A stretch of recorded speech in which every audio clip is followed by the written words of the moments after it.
5 million times. To show you what they've been able to do in just a couple weeks on the iPad, I'd like to invite up Mark Hickey. Mark. Thank you, Scott. Thank you. Good morning. Today, my colleague Bogdan and I are here to show you some amazing new gameplay mechanics that we've worked into our award-winning first-person shooter called Nova. So what's different about Nova on the iPad versus Nova on the iPhone or the iPod Touch?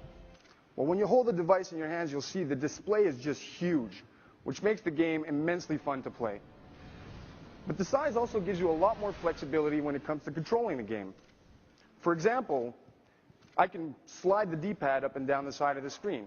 Or if I want to quickly access some firepower, I can drag the rocket launcher down next to the fire button. So with the controls set up how we like, take a look at the bottom left corner of the screen.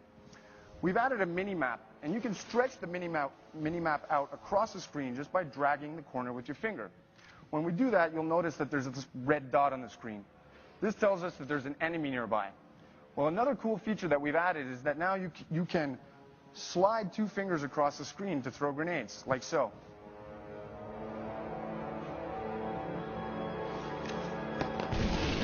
And shot. So the iPad gives us the ability to interact with the game world in ways that weren't really possible before. In order to open these airlocks, you physically apply 3 fingers to the control disk and turn your hand in order for the passage to open. Now, we all know that first-person shooters are about combat. So we designed a system that we're calling MTA, Multiple Target Acquisition. With the rocket launcher selected, you can drag a targeting box around a group of enemies and then fire on all of them simultaneously. Check it out.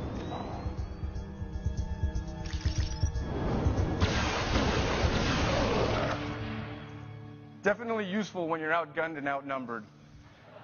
Now, this is what we were able to accomplish in just a few short days working with this exciting new hardware. The games look incredible at this higher resolution, and the form factor opens up countless new doors for us in terms of game design. You'll be able to see what else we have in store for you when the iPad version of Nova ships later this year. Thank you very much. Thanks, Mark.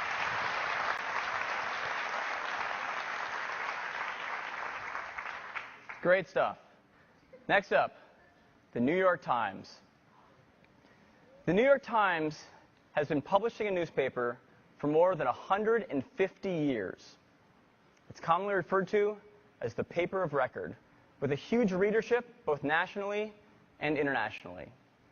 It also produces one of the best web news sites in the world, and one of my favorites. To tell you about their plans for the iPad, I'd like to invite up Martin Nissenholtz. Martin. Thanks, Scott. It's great to be here today. I want to introduce my colleague Jennifer Brook, the interaction designer on this application, and Adam Kaplan, the engineer. So Steve showed you the website, the Times website, and it's just incredibly beautiful. Unbelievable imagery, unbeatable readability. So why did we come out here 3 weeks ago to develop this new application for the iPad? Well, we developed an application for the iPhone that has been downloaded over 3 million times, and we optimized that for that device. And now we want to do the same thing for the iPad, creating something that joins the best of print with the best of digital, all rolled up into one. Something that you can really immerse yourself in, lean back, and enjoy. So let's take a look. I'm so excited to share with you what we've been working on in the last couple weeks. We think that we've captured the essence of reading the newspaper, the finite snapshot in time, the exquisite typography, images, and content, and a superior reading experience, all in a native application. Let's take a look. From the front page, you can easily flip through sections, tap into articles, or we can skip ahead to my favorite section to see today's latest stories. It captures the essence of reading the newspaper, but as you're about to see, it's so much more. I can save articles to my reading list, and it will sync to my iPhone so I can read them whenever I want. Or we can jump ahead to 36 hours to see the latest story in travel. The reading experience is great. You can tap to change the number of columns, resize text with a pinch, or we can flip through dozens of amazing slideshows. Let's jump to sports to see the latest coverage in the Olympics.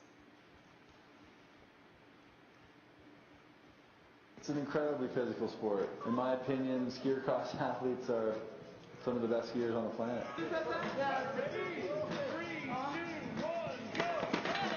Yeah, it's great to see skier cross making it into the Olympics in 2010. When you're done reading, simply turn on updates to get breaking news and latest stories in all sections. It's everything you love about the paper, everything you love about the web, and everything you expect from the Times. Thanks, Jennifer. So this is just the beginning.